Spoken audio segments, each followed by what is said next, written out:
العطاء يجددنا، يسقينا، يلملمنا. العطاء جنة والحياة عطاء. ما أجمل أن تبادر بما وهبت به لتلقى خيرا.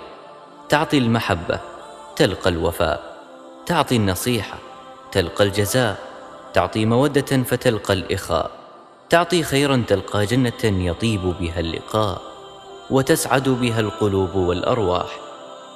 فما جزاء الإحسان إلا الإحسان، وكل غرس طيب يثمر ويزهر.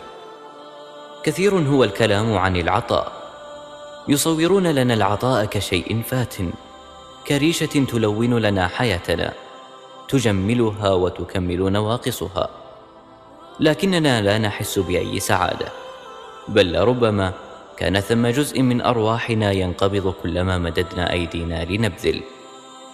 ذاك لأننا لم نفهم العطاء حقا. العطاء ليس يد تمتد وحسب، هو قلب يبتسم، روح تنشرح، وبسمة ترفل لتجد لذة العطاء.